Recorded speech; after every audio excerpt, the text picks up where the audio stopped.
darling. This is River Roaring, celebrating the luminous life force in us all.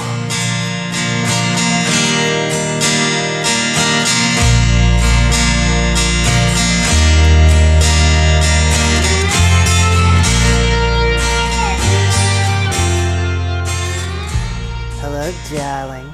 I'm River Roaring, and this episode is AI is a trick to keep us stuck in this reality. I want to talk about what everyone is calling AI right now. And this is the end of 2025, beginning of 2026 here. To root us in time, because I know things are going to change quickly. Artificial intelligence. AI stands for artificial intelligence. AI. And what has happened recently for humans in this era is that there's been a big opening and everyone's talking about using AI all of a sudden in the last year or two. And Chat GPT came online, and now many other language models are online. And that's what most people are calling AI. So when most people say today AI, usually they mean Chat GPT or Grok or one of the other ones that is a web search tool that has language. I think it might be, some people call it machine language learning. So what happened is they figured out how to let the machines speak language to us. And so suddenly everyone feels like they're like, just like humans. That's what I feel like's happening out there. And they're not. So I don't even believe that what we're using as a Chat GPT example, that kind of device, I don't even think that's intelligence. I wouldn't call this AI, because I want to talk about what, I'm going to use Chat GPT as an example, but there's a handful of other ones like it that are technologies like Chat GPT. I'm just going to talk about that one. But what they've done is created a digital way for Chat GPT to search the web, which is big, and then bring us information in language. And so what people I don't call that intelligent at all. That is a gathering of what exists today and showing it to us in language that sounds like we're speaking to another human. I think that's what's got everyone so confounded and confused, is because it's not a human. It's a machine that was taught how to bring a bunch of concepts from a billion different locations all together very quickly and then tell them to you in language. So for me, what's currently being called AI is really Encyclopedia Britannica 3.0. Because I remember, actually, there was an Encyclopedia Britannica when I was a kid, and there was also a World Book Encyclopedia. And World Book was a cheaper version, and was far less sophisticated, and it was cheaper. And so I remember when the World Book Encyclopedia man came to our house when I was a kid and sold my parents a World Book Encyclopedia set, which was, we were not wealthy, and my parents would spend a lot more money on something they thought would help the kids than they would on anything else. I know it was an investment for them. And after they said yes, to our home was delivered something like 30 or 50 books in alphabetical order of trying to index all things that were existing in information in the world. That's what they were trying to do. Encyclopedia Britannica was a more detailed version of it. And we had paper books in the house, and they tried to index every subject in the world under A to Z, and we could look any subject up and find out about it. And we didn't have the internet, obviously. So that's Encyclopedia Britannica 1.0. It was paper books, and there were tons of volumes, and it tried to encapsulate all the information that humans had. And then Encyclopedia 2.0 was the Google search engine. All of a sudden, on the web, we could type in a topic And the search engine would pull together all of the web sources. And that was radical from the paper encyclopedia. So Encyclopedia 2.0 is Google search. I'm like, wow, you can look over the whole web in a few seconds and tell me which places are talking about this.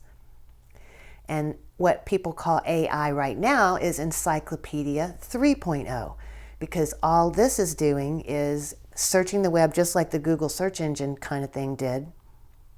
Whatever, and again, with search engines, of course, you have Google, Brave, Chrome, you have all these different search engines, and DuckDuckGo, etc. And then, but still, it's Encyclopedia 2.0, the search engine. And then Encyclopedia 3.0, Chat GPT, because all it's doing is gathering from a whole bunch of sources, every source it can get its hands on, and then it's collating the information it finds that currently exists in a language format for you. And because it does do that, it seems so human. So first of all, I do not think that Chat GPT is intelligent, because it can't come up on anything that's original, that's not part of its databases. And also, therefore, that's what I think we have right now is Encyclopedia 3.0. People are calling it AI, and I'm talking about the Chat GPT model. I personally do believe that this AI, I'm going to call it AI from now on in this podcast, but I'm talking about this Chat GPT model. I personally believe that the AI is good for some things and not good for almost everything. And I think what it is good for and what I use it for is I use it as an encyclopedia. So if I simply want a tool that will just gather existing facts for me and present the issue with all existing information that it can access, I will ask these AI tools, hey, who's this person? Or what is this country? Or, when did this person live? Or what's all the stuff on the internet about this issue? Now, a couple things are important about that search in and of itself. So one is I don't accept it as true when I get that result. I do not accept that as true. I accept it as one tool's interpretation of what it could get its hands on. So first of all, no, I do not accept it as true. I take it as a starting place, and if it's something important, I'll do a little extra research of my own into that little area to validate what this AI tool told me. But I take it as a starting place, not true. And then secondly, I remember who constructed the AI, because what I'm getting is number one, I'm only getting information from the databases they could purchase or access. So I'll give you an example of this. The internet has been scraped very well, almost clean, of healthy sexual information. Of course, you have porn on there, which is not, the mainstream porn is not healthy sexual information, parentheses. And so the internet has been virtually scraped of all healthy sexual information. And so therefore, by definition, the Chat GPT does not have access to any healthy sexual information of any meaningful amount. So when I do a search on Chat GPT and I tell it to bring me all the information from the internet on this sexual topic, not only do I know that is not all true, I'm sure that is almost none of the story, because Chat GPT does not have access to all the delicious and juicy information that exists on sexuality that has been scraped off the web. So it is ignorant of sexuality. AI is ignorant of sexuality, period, because the internet has been scraped of it, of good information. Secondly, I think of who the agenda is of who programmed the AI, because like the Chat GPT CEO said in his interview recently with Tucker Carlson, he can maneuver the AI to answer anything he wants at that level. He's a CEO. chief executive officer of the company. So the top of every AI company and a bunch of people under them can alter answers anytime they want to that the Chat GPT tells us. So I can ask it a question about some political thing, and the internet hasn't decided what that answer is. The owner of that AI has decided what my answer is going to be. So when I do a search on what people call AI today, I'm wanting to get a quick scan of information like an encyclopedia on a topic, and then I am taking into consideration the biases of the creator of this AI, because that's whose answers I'm getting. And then I'm taking into account the limit on the access this AI had to information, which is, in my realms I live in and work in, vast. Like almost every area I care about the most in life, what they call AI knows nothing about it, because that stuff's not on the internet for it to find. So I wanted to share how I use the current AI tool. I use it as an information gatherer. I do not believe it. Its answers, and I imagine that's very biased, and I go from there. What I want to caution people about with AI, I'll put into 3 different areas. This is the caution I would put out about AI. Number 1, do not let AI steal your creativity and rot out your brain. Number 1 is creativity. What do I mean by this? If my job is to write poetry, and I'm a poet, and I've decided I'm going to use AI to write my poetry now, which it will do. Several of the owners of AI systems have come out to say, yes, their AI is biased toward not sharing with you that it's ignorant, so it will always make up an answer if it doesn't know an answer. So it's always going to give you an answer.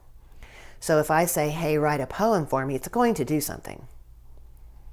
And if I say, hey, I'm River and I make emails for the public, I want you to write my emails now, it will do it. And I have now done something very different from using it as an encyclopedia and double checking its work. Now I have farmed out my creativity to the machine. And I'm cautioning you, do not do that. Here's why. A study was already done, even though this technology is so new. It's a study from MIT that showed it studied people who were not using the AI tool for creative endeavors at all. It studied people who used it half and half and then did their own creative work from their own brain half the time. And then they studied people who just did it all on AI. They put 3 groups together, and over a very short period of time, the ones who were using AI for all their creative endeavors, the creative parts of their brain rotted out. I'm calling it rotted out, but you can call it by any name you want to. That's what happened. The people who were not using AI at all had a perfectly robust creative center in their brain, and the people in the middle had in the middle. And so that was a showing that if I farm out my creative work, the artistry of who I am, to AI, I am reducing my own capacity in that area at the same time. So I'm literally handing AI my creative power and reducing it inside myself. I'll tell you a little story about that I heard that you can take or leave, and that is that when humanity became in the past, a long time ago, many, many thousands of years ago, when humanity evolved into what was the city of Atlantis, and we had really high technologies, there were some people saying, and I understand they were the children of the law of one, saying, don't rely on AI so much, we're losing our own internal skills. And then when Atlantis exploded, then the ones who were left realized, oh, we did lose our own skills by relying on AI too much. We no longer know how to communicate with other planets without AI. And we no longer remember how to transport ourselves to other planets without AI. So we're stuck here. And we've made ourselves more primitive and unable to do things. And now that electricity went off, so to speak, and we can't do it. So if I was writing poetry as a poet, and then I started using AI to write my poetry, and that part of me rots out, and then the electricity goes off, that's all it's going to take to get rid of all this AI is one day without electricity. And then someone's like, hey, write a poem for me. I'm like, I can't do that anymore. So number one, I invite you to be very careful and not farm out any of your creativity to AI. Number two, emotional connection. So yes, I do know people who are going to AI for emotional connection. Like, AI, Chat GPT, I'm feeling really down right now. Do you have any encouraging words for me? This has gone so far that there's already a news report of someone marrying their AI. They've created the personality, because if you tell Chat GPT, give yourself a name and show up like a human, it's going to do that. So it's the same principle. If you start becoming emotionally connected with your AI tool, you are rotting out your capacity to connect emotionally with real humans. So I don't know if I could say it any more plainly. So please be careful about relying on an emotional connection with a machine, because it's not harmless. It's not without ramifications. You're losing your capacity to connect with human beings. We can see this already just from all the screens people are on. And in my short career of 10 to 15 years of working with people's sexuality, I can see a radical shift from being adults in the United States being able to communicate in person with each other really easily to that's not very easy anymore now because of all these screens. That's because our capacities for emotional connection with other humans in person has been, what I'm saying, the technical term, rotted out. So, number two, be very careful before you allow emotional connection with your machine. And finally, as number three for today, your identity itself. So I was talking about the poet who, if I'm a poet, that's my identity in the world. That's my highest passion. That's what I'm good at. Imagine if Rumi asked AI to do all his poetry. We wouldn't have Rumi. If that's your identity and you're having AI do it for you, you are literally losing your identity. So I'm a person who wants to send out a message to the world. I'm not going to have AI do this podcast. I'm not going to have AI create my courses for people and my programs for people. I'm not going to have AI write my emails on my email list to my cherished inner circle of email list recipients who I love so much. If I had AI do those things, it would no longer be River. You would no longer have a human being, me, River, to connect to. And I'm human. And I want to connect with you as a human. So it's easy if I have AI tell me what to say on the dating app to my partner who I'm going to meet.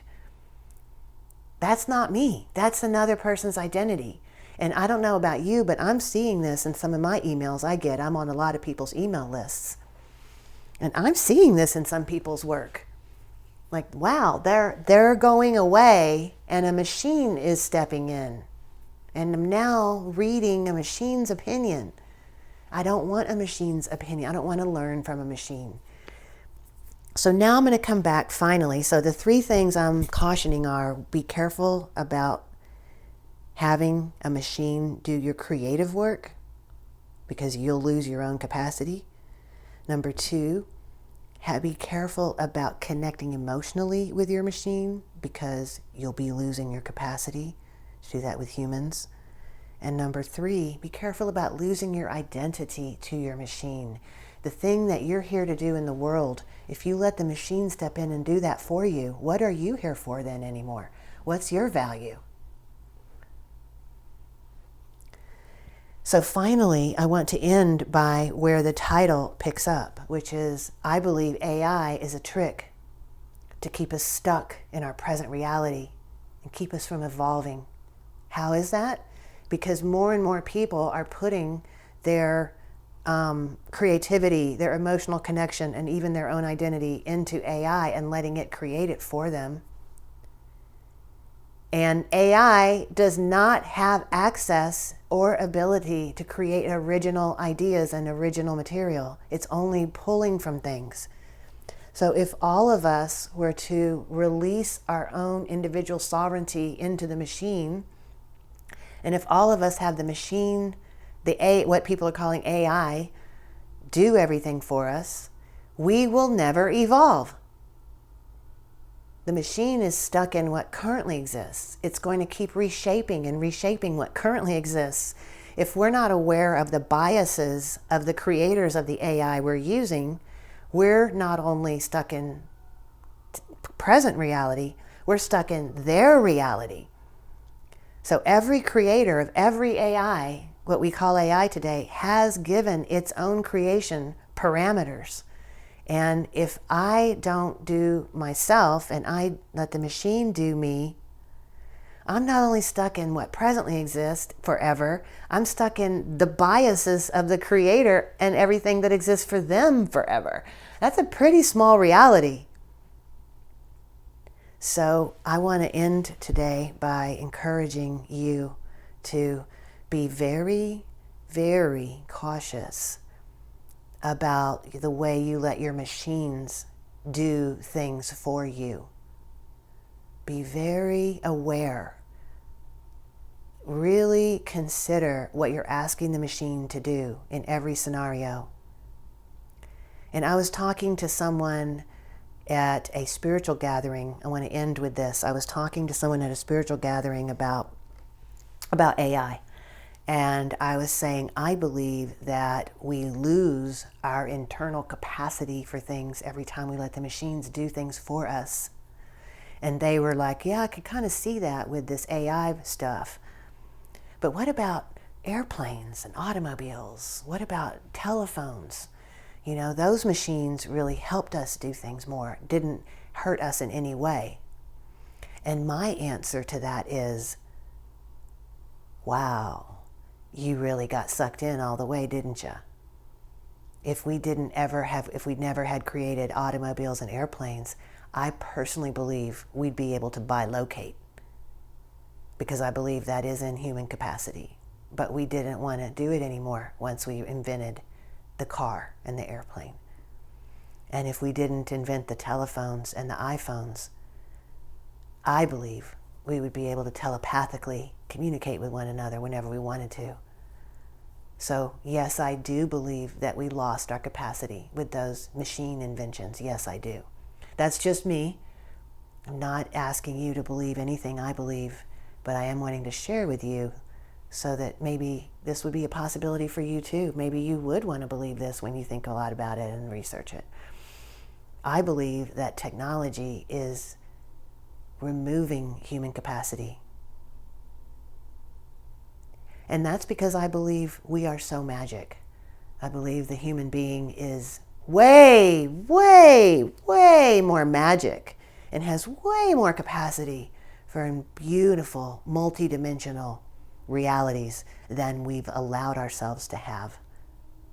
And we've stunted ourselves a bit with some of our conveniences, quote unquote. So there you have it, darling. I've had a lot of people ask, what about AI? What do you think about that? This is what I think about it. I think it's here to trick us into being stuck in our present reality and inside the biases of its creators. And furthermore, that the more we use it for anything other than what it is, we rot ourselves out. Just saying it bluntly. I want to hear from you on this. So what do you think about this? Leave a comment. What's your deal? What do you think AI is good for and not good for?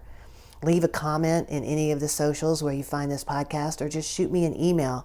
You can visit my site, riverroaring.com, and click on Get Started and share your question, reflection, or insight. Together, my darlings, we can step into a more harmonious vibration. We can fly higher together. We can shift human consciousness forever for the highest good of all beings. All we have to do is believe we can do it. So are you with me? May the love be with you, my darling. May the love be with us all.